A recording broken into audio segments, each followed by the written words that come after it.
Queridos irmãos, vamos abrir nossas Bíblias. O livro do profeta Isaías, capítulo de número 60.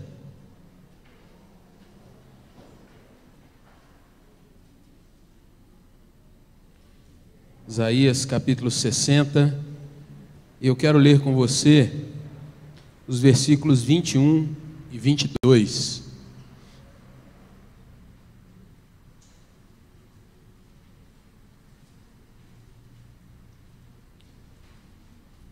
Quando você achar, você diz um amém, por favor.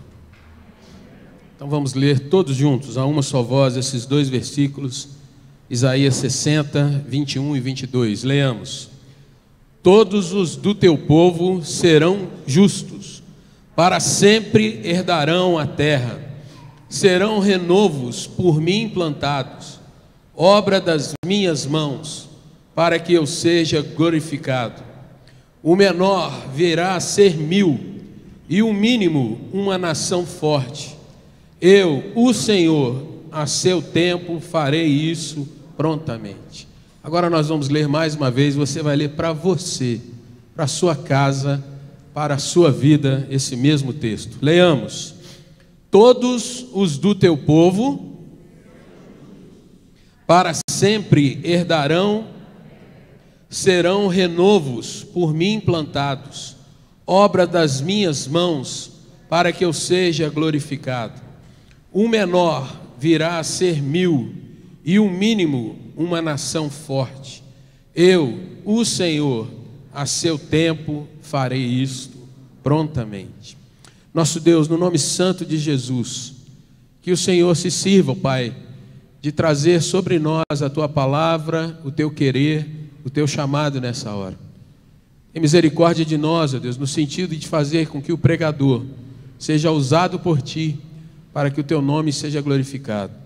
Apesar, ó Deus, das limitações, das dificuldades, que o Senhor se sirva, Pai, em iluminar nossa mente e o nosso coração com o Teu Santo Espírito, para que não só compreendamos a Tua palavra, mas que firmemente, ó Deus, confiemos no Senhor e nos lancemos diante de Ti, ó Deus, realmente contentes porque o Senhor faz grandes coisas, mas principalmente confiados, ó Deus, porque o Senhor fará muito mais ainda nas nossas vidas.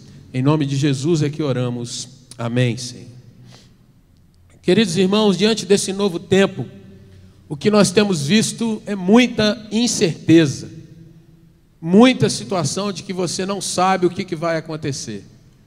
Se nós estivéssemos aqui falando de área política, o que vem pela frente? Incerteza. Se você perguntar sobre saúde, sobre a vida em si, incerteza. Se você falar de pandemia, o que vem pela frente? Incerteza. Diante desse quadro, querido irmão, é um tempo realmente desafiador para você como indivíduo, para você como um crente cidadão, para você como um membro da igreja do Senhor. E eu gostaria de incentivar você a observar nesse tempo de incertezas as promessas bíblicas e você a decidir firmemente, meu irmão, minha irmã, a caminhar com confiança e perseverança, pois o final de todas as coisas já está bem definido e você sabe qual é o final. Deus é um Deus que dá o spoiler da história para cada um de nós. Muitos têm andado em dificuldade. Senhor, o que será o amanhã? Como vai ser o meu destino, como diz a canção. Porém, quando nós lemos a palavra do Senhor, Ele diz, olha como será, olha como já está sendo construído. Basta você realmente colocar as mãos no arado e não olhar mais para trás. Queridos irmãos, conversando com pastores agora, na semana atrasada, quando estivemos lá em São Paulo, num congresso chamado para acordar o leigo, chamado para acordar o líder, Cal. O que nós ouvimos de muitos queridos irmãos pastores que estão na mesma toada que nós, foram relatos, irmãos, que por vezes chocam o nosso coração. Alguns, como algum mais chegado meu, do tempo que morei ali na cidade de São Paulo, ele me conta que famílias inteiras foram morar em sítios, deixaram para trás ali na grande São Paulo serviço, foram viver de uma forma mais simples, mas não querem mais retornar para o dia a dia de trabalho, de correria, e não se importando, ou pelo menos se importando à distância com o que acontece com os outros irmãos lá na igreja. Crentes estão desconfiados, sem coragem para viver a igreja, e alguns realmente estão sem chão diante de tantas coisas que aconteceram. Famílias que perderam entes queridos, gente que ficou realmente balançada com essas incertezas que nós vemos no nosso tempo, informações cada vez mais conflitantes que a gente não sabe muito bem para que lado vai ou que vem. E o fato é, irmãos, que diante desse tipo de narrativa, diante dessas experiências que nós observamos, a gente fica se perguntando: e agora? Como é que a gente vai olhar para frente e de fato dizer: eu preciso continuar, eu preciso me levantar? Um pastor da cidade de Brasília conta que num templo grande, construído para 600 pessoas, primeiro dia que abriram os cultos ali para estarem novamente unidos, ele olhava para a nave do templo, 39 presentes. E aí ele se via perguntando: Senhor, como é que vai ser? Como é que as coisas vão caminhar, Senhor? Depois o Senhor foi trazendo mais um pouco, mas a realidade é que ainda não podem ter nenhum tipo de segurança, olhando para os olhos humanos mesmo, para a situação humana da questão. Irmão, será que nós podemos então obter fôlego, ânimo? Será que nós temos consolo? Será que nós temos olhado e obtido força na palavra do Senhor? Queria que você olhasse um pouco para esse texto que nós lemos e vamos ver se nós conseguimos então apreender algumas situações de coragem que o Senhor propõe para o seu povo, cerca de 700 anos antes da vinda do nosso Senhor Jesus, e que ao longo dos séculos tem falado com a sua igreja e chega até nós também nessa noite. O texto que você está diante dele, irmãos, pertence ao segundo bloco do profeta, do livro do profeta Isaías. Isaías 60 está dentro do grande bloco do capítulo 40 até o 66. E majoritariamente o que nós vemos nesse bloco de capítulos é a boa e graciosa mão do Senhor em livrar o seu povo, mesmo em meio a um ambiente de muita pecaminosidade. Isaías tem nos seus primeiros 39 capítulos, majoritariamente mensagens de juízo, aonde o povo de Deus é de fato contrastado com o seu pecado, com as suas formalidades no culto, aonde o Senhor coloca para eles que já não suportava mais tamanha formalidade, mas nenhum coração, nenhuma mente de verdade, entendendo quem era Deus e o que Ele fazia pelo seu povo. E o profeta então vai confrontando o comportamento e a adoração do povo, mas ainda assim Deus está perto e haveria de vir realmente redimir, salvar aquele povo através do servo do Senhor que sofreria o castigo que nos traz a paz. Isaías 9, você lê sobre aquele texto do menino que viria, que o seu nome seria Maravilhoso Conselheiro, Deus Forte, Pai da Eternidade, Príncipe da Paz. Em Isaías 6 nós temos um outro capítulo que mostra o próprio profeta sendo limpo diante de todo um comportamento duro. Ele mesmo se diz homem de impuros lábios, de um povo de impuros lábios, mas ali há o relato de como ele foi chamado, vocacionado por Deus para mudar a sua caminhada, e ao ser questionado, aonde o Senhor pergunta: quem irá por nós? Ele diz: eis-me aqui, envia-me a mim.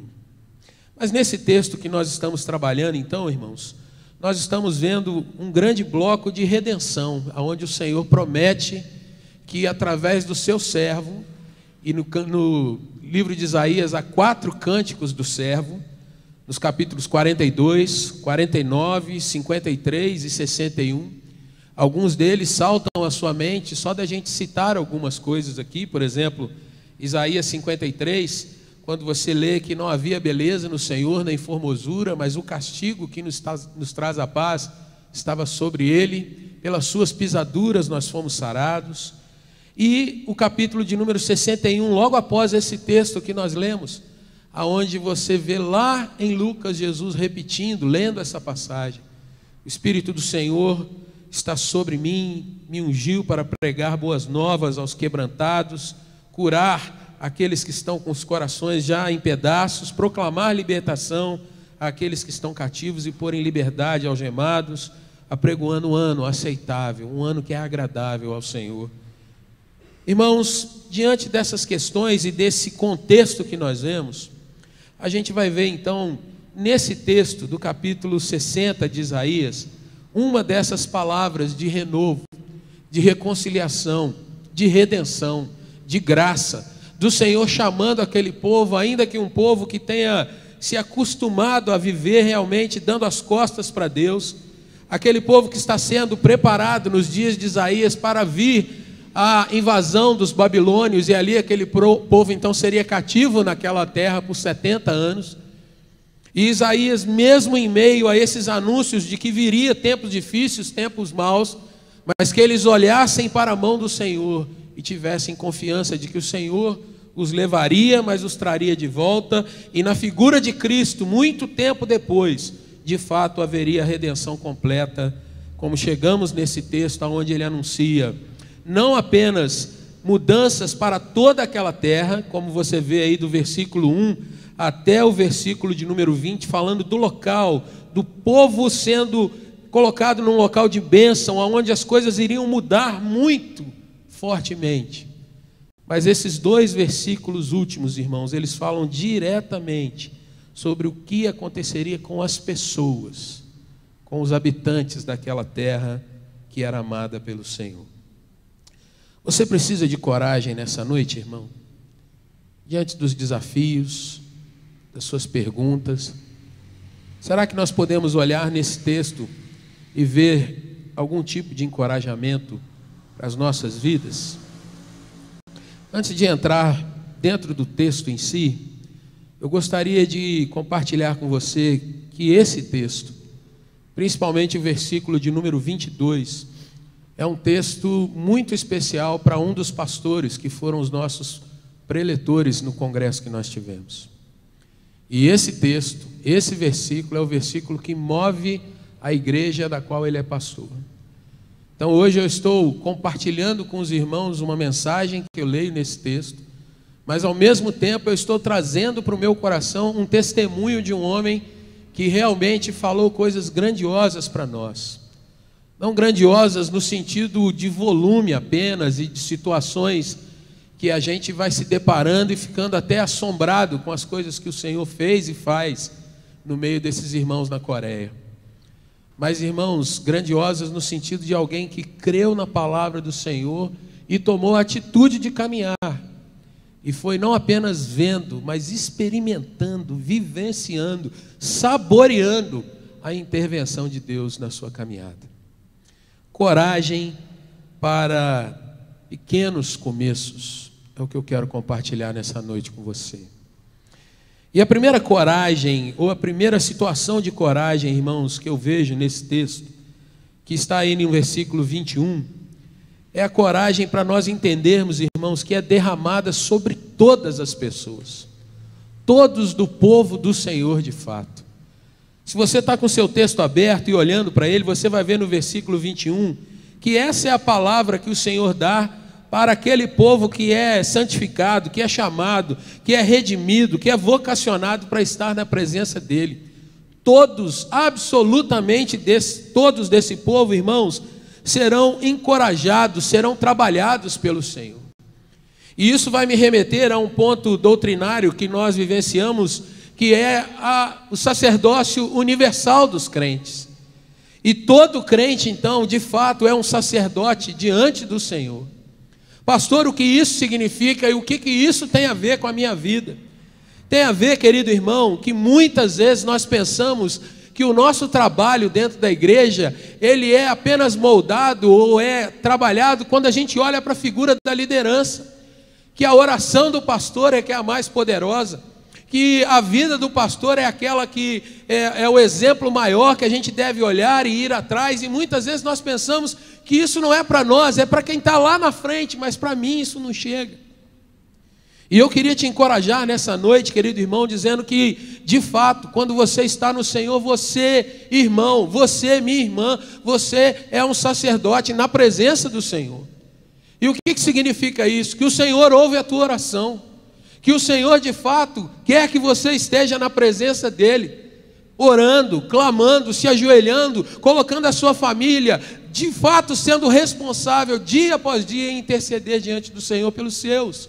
Amando, querido irmão, o seu bairro, amando os seus vizinhos, ainda que sejam aquelas malas que às vezes te atrapalham em todos os sentidos, né? Quem sabe onde eu moro eu posso confidenciar com alguns irmãos. Nós temos uma vizinhança jóia ali agora.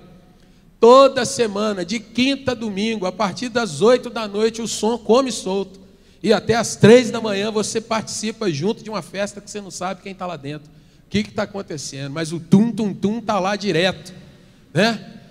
E aí tem hora que você tem vontade de ver assim, puxa, Senhor, que vontade que uma caixa de som queime nessa hora, alguma coisa nesse sentido, né? Mas eu tenho que orar por aquelas pessoas que estão ali também. Eu tenho que pedir ao Senhor que haja, irmãos, trazendo de fato temor e tremor sobre aqueles corações, para que eles possam ouvir a palavra do Senhor e um dia, quem sabe, mesmo eu nunca sabendo que estiveram ali naquele lugar, um dia a gente possa se encontrar louvando e adorando o mesmo Deus.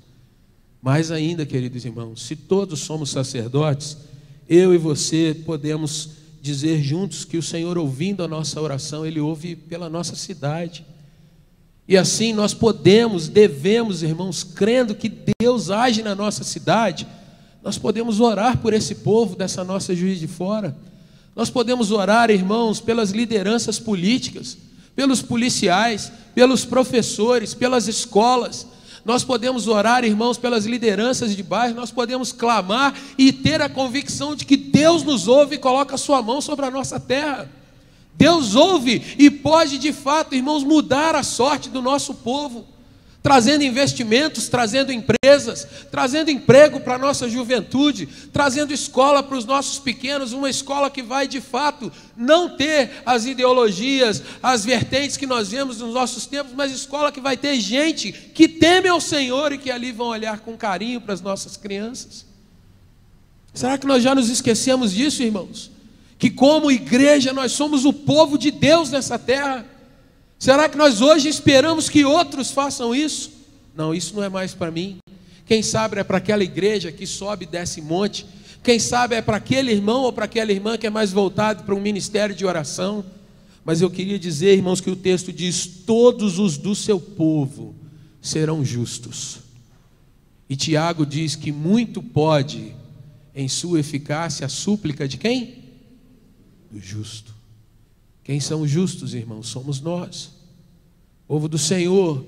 Não que carreguemos justiça em nós mesmos, não que tenhamos, irmãos, na nossa essência justiça, porque somos pecadores e é a palavra do Senhor que nos ensina assim. Mas como nós aprendemos alguns dias atrás, pela graça nós somos justificados, somos chamados pelo Senhor daqueles que são trazidos à essência da justiça por Cristo Jesus. O pastor tem mais responsabilidade por conta do seu chamado, é o foco, é a vocação dele de orar, preparar as exposições bíblicas, se afatigar no ensino, na visitação, mas diante do Senhor, irmãos, orações são privilégios de todos nós, todos nós. E eu queria trazer para o seu coração, nesse tempo de incertezas, irmão, irmã, quantas vezes você não se viu, às vezes descrente de que o Senhor estava ouvindo o que você orava? Momentos que você estava: Senhor, como está difícil, está complicado. E às vezes você pensava: estou sozinho nessa barca. Mas o Senhor nunca se afastou de você. O Senhor nunca virou os olhos contra você. O Senhor jamais te abandonou. E assim como aquele povo, irmãos, que mesmo ouvindo do Senhor, que muitas vezes o Senhor estava cansado das festas, das luas novas, dos sacrifícios, o Senhor diz para aquele povo: todos do seu povo serão justos, vão herdar essa terra, serão renovos por mim plantados, obra das minhas mãos, para que eu seja glorificado. Nessa noite, querido irmão, quem sabe não é o tempo para que eu e você venhamos a confessar os nossos medos, os nossos receios.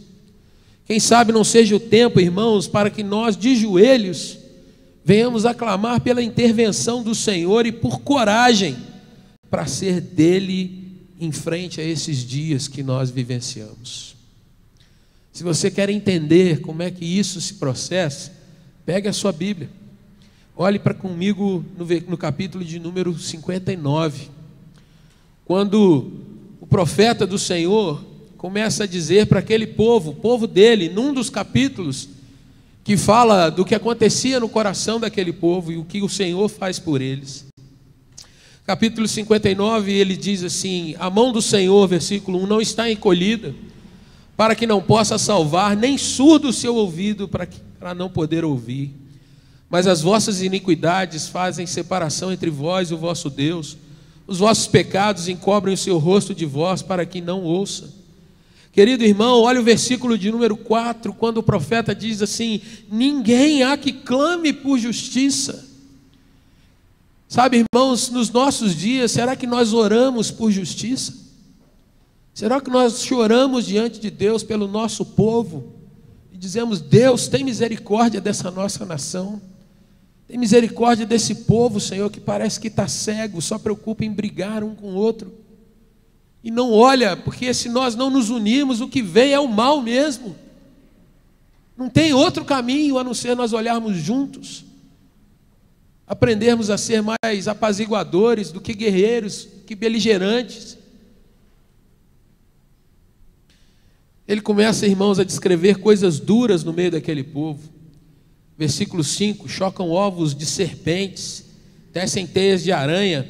O que comer os ovos dela morrerá, e se um dos ovos é pisado, sai uma víbora de dentro dele. Verso 7, seus pés correm para o mal, são velozes para derramar o sangue inocente, desconhece o caminho da paz. Verso 8, por isso está longe de nós juízo e a justiça não nos alcança. Mas veja o que acontece, queridos irmãos, quando o Senhor fala a partir do versículo de número 15. Ele diz: é verdade, a verdade sumiu. E quem se desvia do mal é tratado como presa. Olhe para esses nossos dias o que tem acontecido com a igreja do Senhor. Quem tenta se desviar das situações que são colocadas, de fato é tratado como presa. Mas olha o que o texto diz: o Senhor viu isso e desaprovou o não haver justiça. Viu que não havia ajudador algum e maravilhou-se de que não houvesse um intercessor. Aí vem, pelo que o seu próprio braço lhe trouxe a salvação e sua própria justiça o susteve. Versículo 20, virá o Redentor a Sião e aos de Jacó que se converterem, diz o Senhor. Quanto a mim, esta é a minha aliança com eles, diz o Senhor, e o meu espírito que está sobre ti, e as minhas palavras que pus na tua boca não se apartarão dela, nem da de teus filhos, nem da dos filhos de teus filhos, nem se apartarão desde agora para todo sempre, diz o Senhor. Irmãos, coragem derramada sobre todos aqueles que se achegam, que se humilham, que se quebrantam na presença de Deus. E essa é uma palavra que é um chamado para você, querido.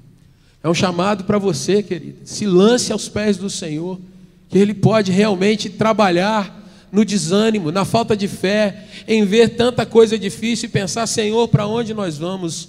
O Senhor pode encorajar a todos, do menor, daquele que se acha o mais desprezado, até o maior, aquele que se vê cheio de responsabilidades.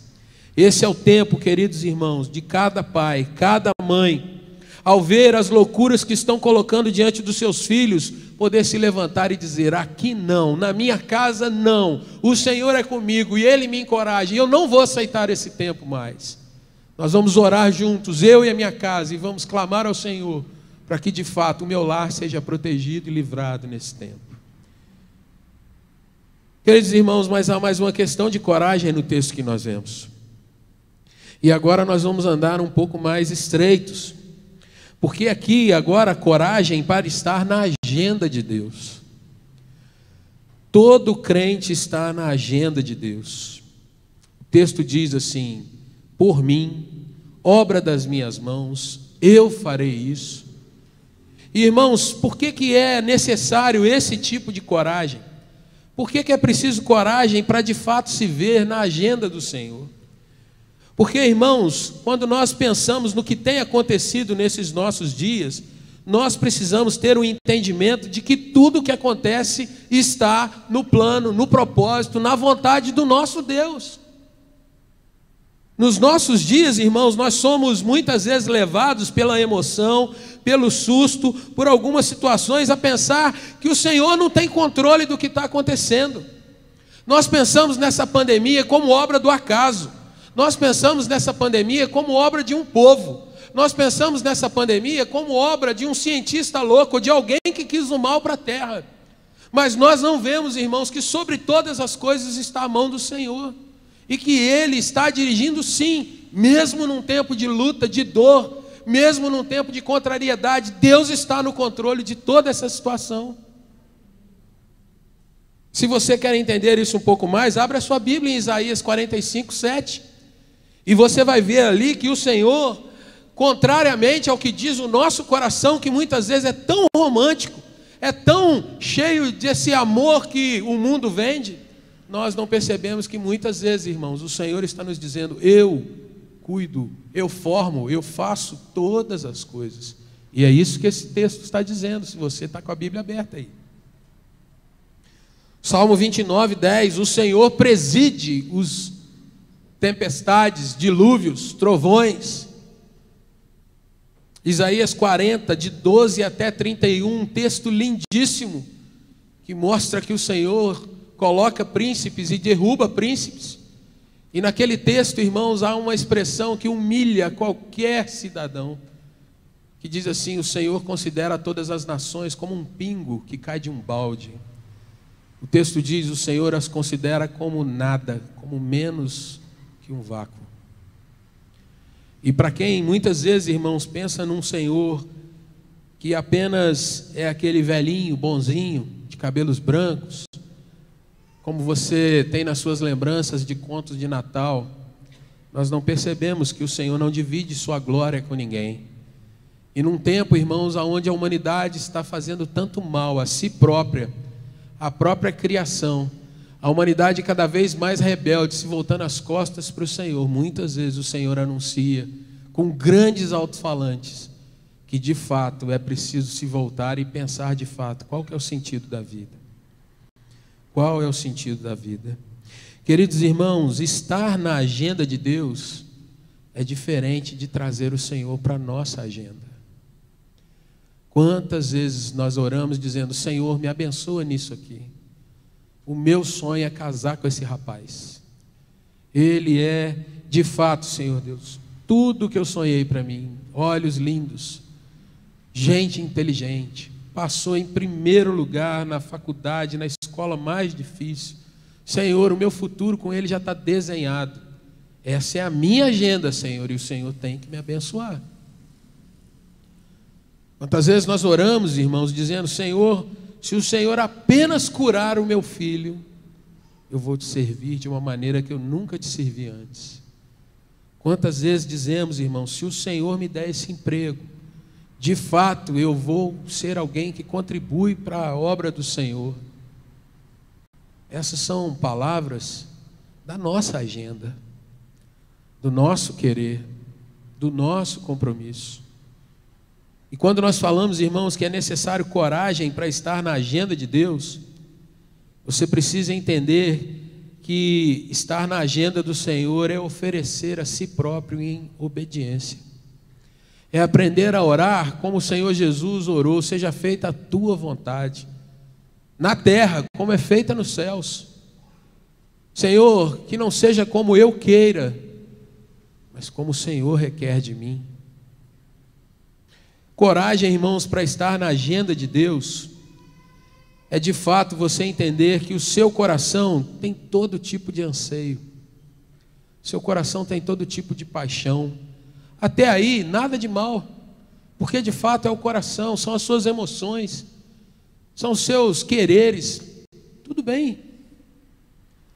Mas a grande questão, irmãos, é quando diante de um tempo tão desafiador quanto esse, a gente aprende a dizer: Senhor, não sei o que está acontecendo, mas eu quero aprender, ó Deus, a entender e te obedecer no meio dessa tempestade, mesmo no meio desse furacão, Senhor, mesmo com as perdas que o meu negócio vai tendo quando fica fechado, mesmo, Senhor, sem aula para os meus filhos. Eu não sei o que o Senhor está fazendo objetivamente, detalhadamente, Senhor, mas eu preciso aprender a te obedecer. Preciso, Senhor, de fato, entender que o Senhor está me guiando, ainda que eu não esteja vendo um palmo na minha frente. Seja feita a tua vontade e que o Senhor continue a me guiar.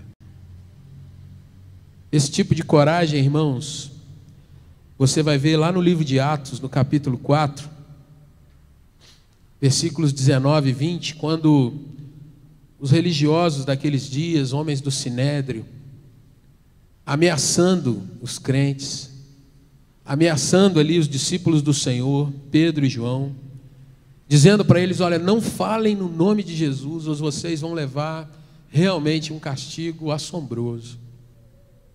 E aqueles homens, então, encorajados pela vontade do Senhor, por estarem na agenda do Senhor, eles respondem: julgai se é justo diante de Deus ouvir-vos antes a vós outros do que a Deus, pois nós não podemos deixar de falar das coisas que vimos e ouvimos. Onde está a nossa fidelidade nesse tempo? Será que nós temos tido coragem, irmãos, para dizer: Senhor, mesmo com essa situação de pandemia, não sei o que o Senhor tem para fazer, mas eu quero ser encorajado, Senhor, a te obedecer mesmo em meio a essas contrariedades. E quando obedecer ao Senhor, irmão, significa às vezes você ter que estar com alguém que você não sabe aonde esteve antes. Significa você sair para o seu trabalho todos os dias sem ter muita certeza de em qual ambiente você vai estar. Mas sobre todas as coisas, irmãos, significa você não deixar de orar, de adorar, de se nutrir da palavra do Senhor, mesmo vivendo dias cada vez mais tensos. E quando eu falo que nós precisamos de coragem para isso, eu estou dizendo, irmãos, claramente que a minha tendência, eu mesmo, CPF, muitas vezes ficava diante do Senhor me perguntando: Senhor, será que eu tenho que ir lá? Será, Deus, que é isso mesmo que tem que ser? Mas muitas vezes, irmãos, no meio da dúvida, a gente fechava os olhos e dizia: Senhor, estamos indo. Que o Senhor nos guarde. Que o Senhor nos leve. E isso ainda não acabou, irmãos. Isso não acabou. Ilude-se aquele que está dizendo assim: não, está tudo passando, está tudo ok. Se é verdade que há variações e variações de vírus, então, coragem para estar na agenda do Senhor. E saber, irmãos, que mesmo diante da morte, cada dia da nossa vida já foi contado, determinado e está na mão do Senhor. Eu não quero te provocar a dizer um amém nessa hora, mas eu quero te contar, hoje, tristemente para nós que ficamos, um irmão nosso partiu para o Senhor. Pastor Valcir, da 4ª Igreja Presbiteriana. Um infarto fulminante. Mas aí eu te pergunto, irmão, será que se fosse de Covid a gente estaria mais sentido? Perdemos um irmão aqui, valioso, uma liderança, um amigo que muitas vezes a gente sentava para tomar um café de manhã, conversava, se encorajava, se fortalecia, mas agora está na igreja triunfante com o Senhor. E a gente precisa ter, de fato, a coragem vinda de Deus para andar dentro da agenda dele.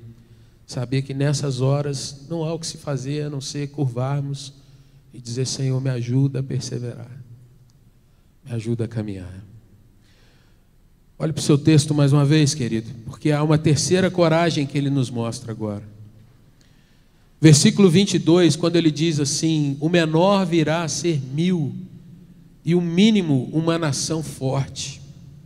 Coragem para recomeçar nas pequenas ações, irmãos. Olhe para o texto e veja que ele está dizendo que aquele que é o menor, o menorzinho, o esquecido, o desprezado, ele virá a ser 1000, grande, quase que incontável num certo sentido. Em outras traduções, há assim: aquele que não tem nenhum valor será de grande valia, e aquele que é o mínimo, um grande povo. Meus irmãos, esse é o testemunho do pastor O, da igreja Sarang, da Coreia, Seul, Coreia. Aquele homem, irmãos, inicia há mais ou menos 30 e poucos anos atrás, uma igreja com 12 pessoas apenas. E um processo que, aos olhos humanos, é extremamente lento. 12 pessoas, através de discipulado, estudos bíblicos, e com a visão de cada um trazer mais um para a fé a cada ano. Ele continua pregando, dirigindo cultos, fazendo evangelismo, mas o seu foco está no discipulado. 12 pessoas. Mas vamos fazer a conta, olhando para um ambiente ideal. 12 no ano, cada um traz mais um. No segundo ano, 24. Depois 48, 96. Depois, no quinto ano, 192 pessoas. Depois 384. Depois 768 pessoas. E aí a gente já começa a se assustar. Daí a pouco 1.536, 3.072 pessoas. Ao final de 10 anos havia 6.144 membros naquela igreja. E aqui, irmãos, eu não quero ser estritamente matemático, mas eu gostaria de contar para você como está essa igreja hoje. Cerca de 125 mil membros. É algo que na nossa mente brasileira, mineira, juiz-forana, é difícil de ver, né? Será que você consegue imaginar algum lugar na nossa cidade para juntar pelo menos um quarto desse povo junto, no mesmo culto? Mas quando eu vi o vídeo deles inaugurando um dos templos, a gente fica boquiaberto com a grandeza, a gente fica assustado de como é que pode, e a gente fica mais assustado, irmãos, porque essa é a maior igreja presbiteriana do mundo, mas não é nem de perto a maior igreja da Coreia, tem outras maiores ainda. É assustador, irmãos. Pastor Eloy esteve na década de 90, né? E ele pode falar melhor do que eu. O que é ver uma multidão de gente chegando às 4 horas da manhã para orar na igreja? Entrar aquele tantão de gente, né? E coreano é tudo diferente um do outro, igual a gente, assim, né? Você imagina aquele batalhão entrando, você não sabe quem é quem, né? Todo mundo para orar, 4 da manhã. Irmãos, madrugadas na presença de Deus, louvor contagiante e dependência contínua do Espírito Santo. É o que eles pregam ali, é o que eles tentam viver ali. E aquele irmão veio para o Brasil, irmãos, por amor ao nosso povo, para testemunhar e falar: olha, isso é possível acontecer aqui também. Trouxe o seu primeiro time, irmãos. Os pastores que estão mais à frente do trabalho com eles ali.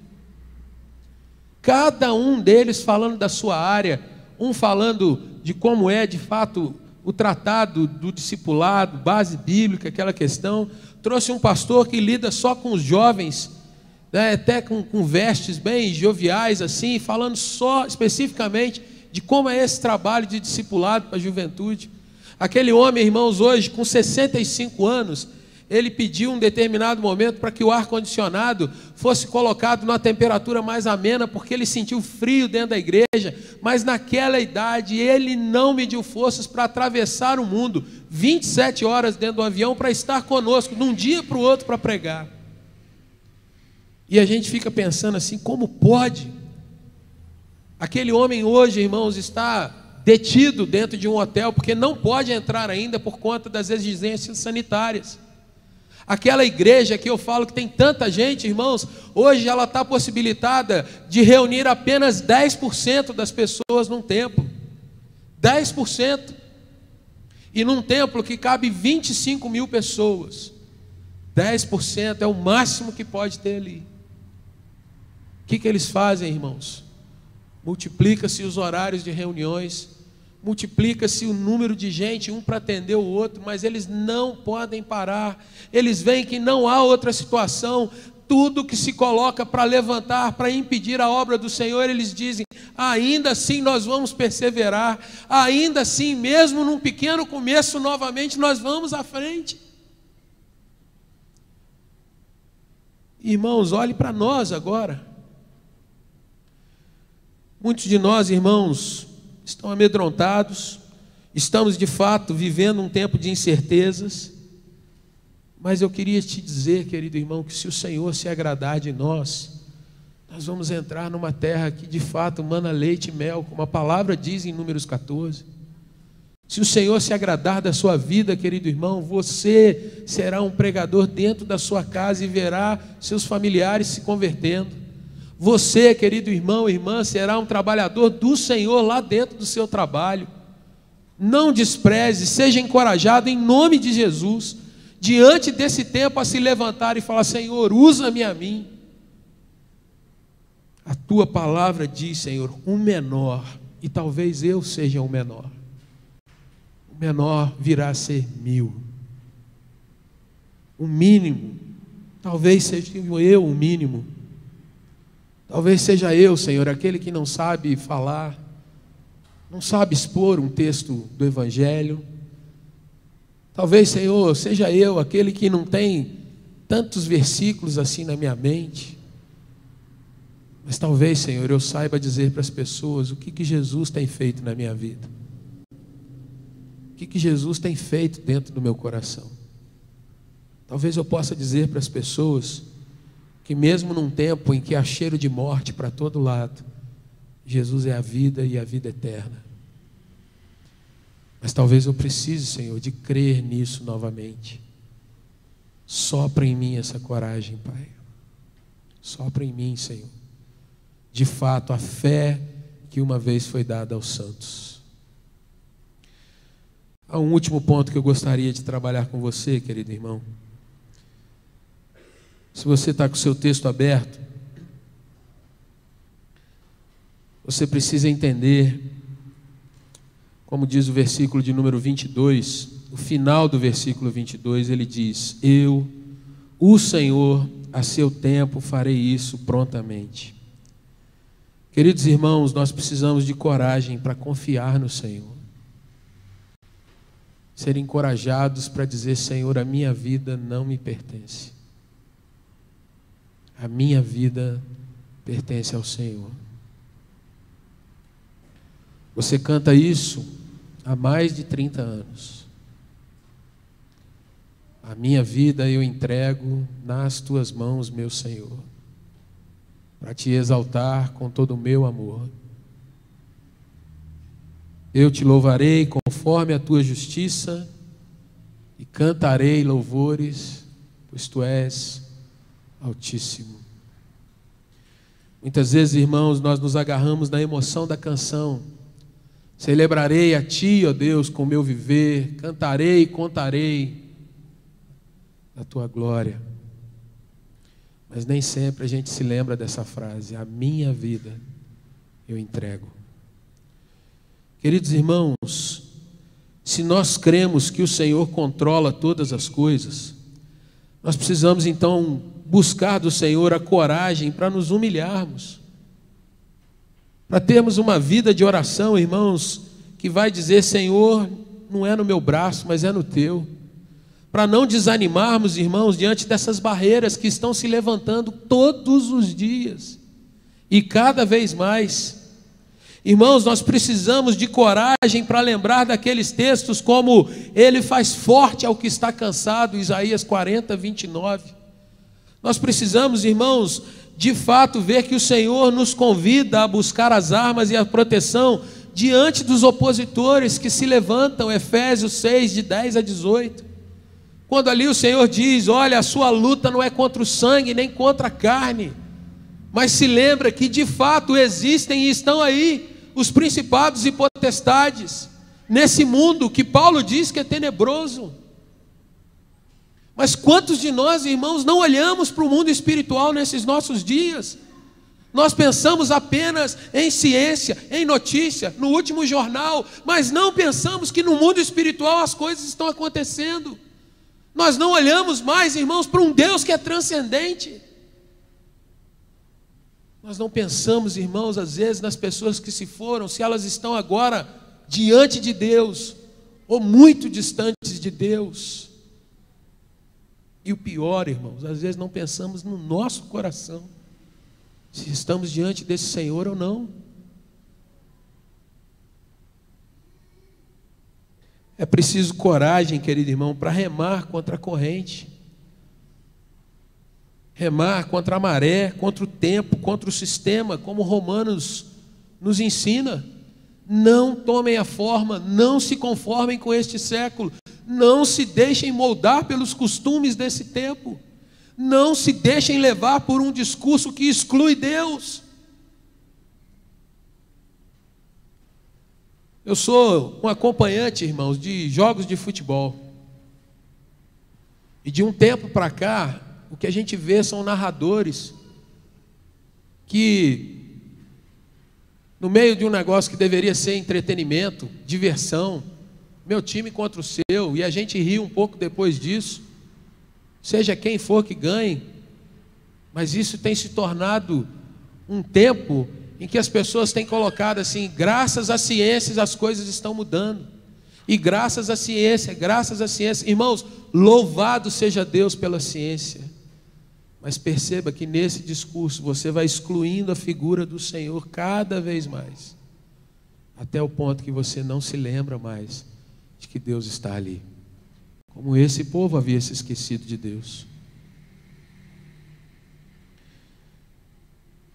Sabe, irmãos, diante dessas questões, olhando que o Senhor nesse texto pode nos encorajar para cada uma dessas situações,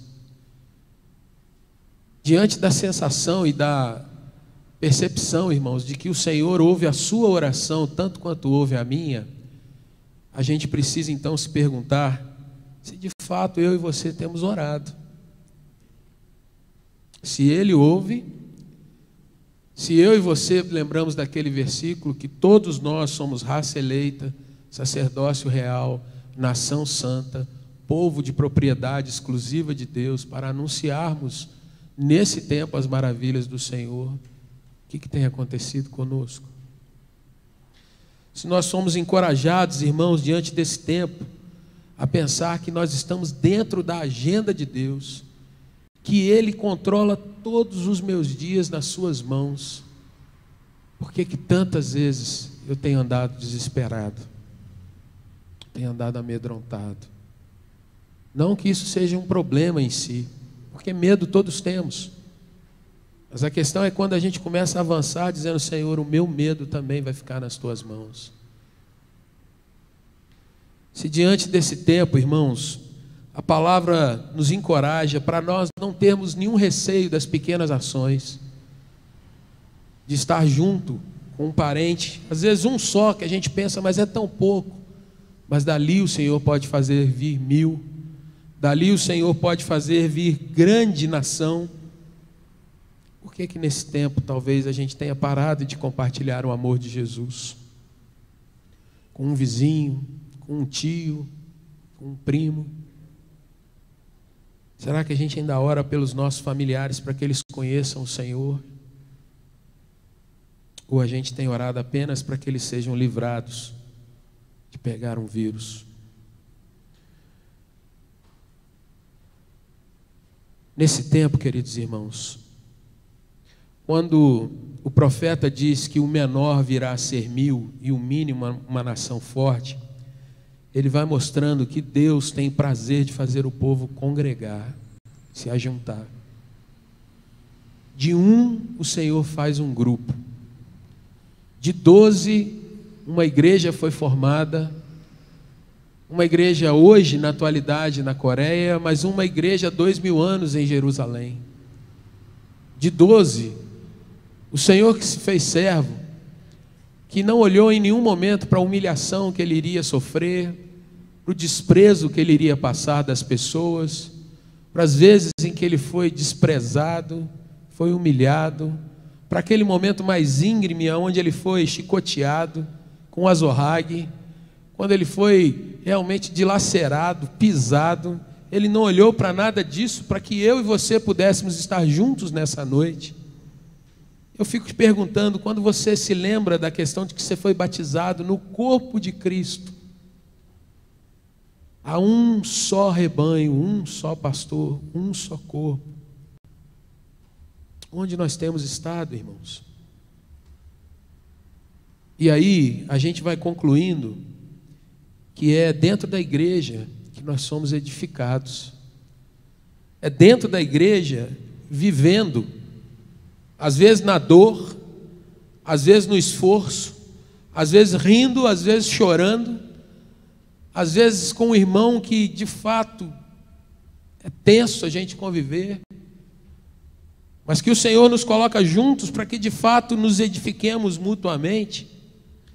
Quando nós chegamos nessa percepção, irmãos, a pergunta que fecha é: o que tem acontecido com os dons e talentos que Deus tem nos dado? Será que nós temos sido encorajados a exercê-los? Aquelas coisas, irmãos, que ninguém faz como você faz, do jeito que você faz. Será que isso tem sido substituído por alguém que faz de um jeito menor, mais difícil, com mais sofrimento? Será que nós temos percebido, irmãos, o valor de textos como 1 Coríntios 12, que fala que nós somos um corpo, membros, nós um corpo, e cada um de nós tem um lugarzinho nesse corpo? Será que nós temos aplicado isso para as nossas vidas? Romanos 12, de 3 a 21, onde o apóstolo diz: olha, cada um não se deixe vencer pelo mal, mas vence o mal com o bem, faça o bem, esteja com os irmãos, vivencie tudo isso. Gostaria de encerrar essa palavra trazendo para nós, irmãos, se diante do que vem pela frente, a gente tem olhado e pedido ao Senhor que nos capacite a marchar, a dizer: Senhor, não sei como vai ser, mas eis-me aqui. Não sei o que vai acontecer, Senhor, mas eu sei como termina essa história. Eu sei que lá na glória está o meu nome, então eu posso viver confiantemente nessa terra. Não sei se tem sido assim, irmãos, ou se de fato talvez a gente precise rever se temos conhecido o Jesus que nós afirmamos conhecer. E eu queria te convidar então, querido irmão, irmã, a você, com você mesmo nessa hora, a olhar para a sua caminhada, a pensar como é que tem sido a sua jornada. Queria te convidar a orar um pouquinho por você, falar com Deus. Diante do pastor, pode ficar tranquilo. Esse aqui não pega, não morde, não empurra, não faz nada. Mas e diante da vida? Quando você talvez seja empurrado por uma condição de vida difícil. Quando alguém lá fora te desafia como um crente.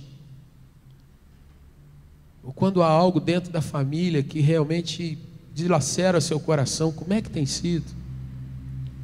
Você tem se fortalecido? Você tem sido encorajado na palavra do Senhor? Você tem irmãos que oram contigo? Você tem gente que está do seu lado para falar: olha, vamos chorar junto, mas vamos vencer essa junto? E será que alguém pode olhar para você e falar: que bom que eu posso contar contigo, porque você está junto comigo, para orar por mim, para ser igreja comigo, para que eu não ande só?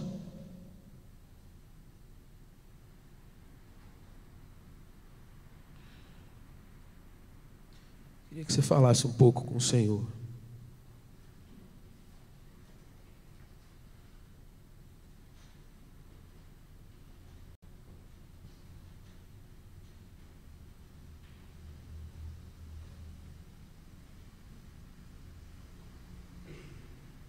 Senhor nosso Deus e nosso Pai,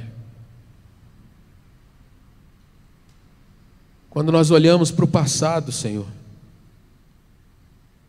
nós vemos, ó Deus, que tudo aquilo que Isaías escreveu se cumpre em Jesus. Nós vemos, ó Deus, que o Senhor cumpriu a Tua palavra.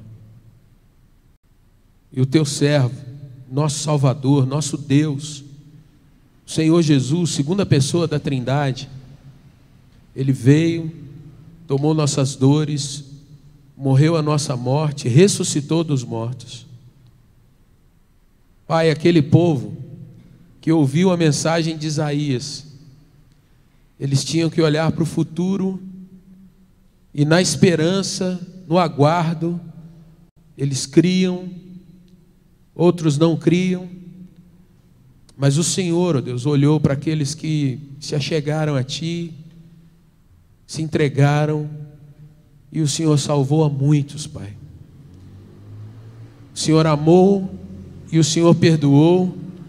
O Senhor levou aquela terra para o exílio, o Senhor os trouxe de volta, e o Senhor tem cumprido a Tua promessa ao longo das décadas, dos séculos. Ó Pai, a nossa geração, Senhor, tem a história escrita. Nossa geração, ó Deus, tem a Tua palavra completamente pronta. E para nós, ó Deus, não há nem mesmo a desculpa de que será lá para o futuro, porque o Senhor Jesus já veio. Ó Deus, em nome de Jesus, não deixe o nosso coração, ó Deus, petrificado, duro, insensível, Deus. Senhor, diante do medo que é real, diante das dores que são reais, Pai. É verdade, Pai, quantas lutas temos passado. É verdade, ó Deus, que muitas famílias têm chorado. É verdade, Senhor Deus, que há uma pandemia, há doença, há sofrimento. É verdade tudo isso, Pai. Mas, Senhor, é verdade também que o Senhor está no nosso meio. É verdade, Pai, que o Teu braço está estendido sobre nós. É verdade, Pai, que Jesus nos toma pela mão. E é verdade que o Teu Santo Espírito está no meio da Tua igreja, Pai. Por isso, Senhor, em nome de Jesus, não nos deixe acovardar, ó Deus, diante desse tempo. Não nos deixe, Senhor Deus, mesmo que movidos por um senso de responsabilidade humano, Pai. Talvez, ó Deus, nós queiramos, ó Deus, ser mais responsáveis que o Senhor. Talvez, ó Deus, nós nos levantemos para dizer, ó Deus, que somos aqueles que estamos preocupados, que não queremos o mal, Senhor. Mas, ó Deus, que nós nos lembremos que acima de tudo e de todos, o Senhor é quem de fato tem as nossas vidas nas Tuas mãos. Por isso, ó Deus, em nome de Jesus, nessa noite, Pai, quebranta o nosso coração, Pai. Quebranta a Tua igreja, Pai, para que olhe para Ti, como o salmista diz: eu elevo os meus olhos para os montes, mas o meu socorro não vem dos montes. Meu socorro vem do Senhor que fez os céus, a terra, inclusive os montes. Ó Deus, para que nós olhemos não para os males desse tempo, nós levantemos o nosso olhar para Ti, Senhor. E vejamos, ó Deus, que o Senhor pode salvar nossa família, pode salvar a nós mesmos. O Senhor pode salvar nossa cidade. O Senhor pode, ó Deus, a despeito de todo o mal que tem sido semeado nesse tempo, o Senhor pode levantar um povo que de pequeno venha se tornar grande. O Senhor pode fazer dessa igreja, Pai, uma igreja de interior, numa cidade pequena. O Senhor pode fazer aqui, ó Deus, um lugar de salvação para muitas vidas, Pai. E no nome de Jesus, ó Deus, que o Senhor não nos deixe parar, que o Senhor não nos deixe, ó Deus, paralisados diante desse tempo. Eu te louvo, ó Deus, por cada irmão e irmã que tem sido encorajado, mesmo às vezes nas dificuldades, tem se levantado, saído do seu lar, tem vindo à tua casa, tem perseverado, tem honrado o teu nome, tem te louvado às vezes com lágrimas, ó Deus. Bendito seja o teu nome pelas famílias da tua igreja. Mas eu te peço, Senhor, que o Senhor nos faça avançar mais, que o Senhor nos dê condição de caminhar testemunhando o Evangelho. Senhor, nós somos pecadores, somos de fato, ó Deus, muitas vezes falhos, mas eu te agradeço porque o Senhor tem, ó Deus, trazido a tua palavra a nós. E no nome de Jesus, vivifica a tua igreja, Pai. Sopra o Espírito Santo e não permita que nós venhamos a retroceder, Pai. Encoraja-nos, ó Deus. Mostra que o Senhor está no meio de nós. Mostra, Senhor Deus, que dia a dia nós cumprimos a tua agenda, Pai. E que o Senhor, ó Deus, vai nos levar até aquele momento onde nós vamos nos encontrar com Jesus, aonde nós vamos ter a nossa vida, ó Deus, na eternidade com o Senhor. E ali sim, Senhor, ali não haverá vírus, não haverá mais dor, não haverá lágrima, não haverá mais nada que venha roubar o prazer eterno que nós teremos na tua glória, Pai. Deus, vivifica as nossas crianças, jovens, adultos, anciãos, Pai. Vivifica pais, ó Deus, que estão preocupados com seus familiares, mães que oram pelos filhos e filhas. No nome de Jesus, santifica-nos para ti mesmo. Essa é a nossa oração, Pai, com gratidão no coração, em nome de Jesus.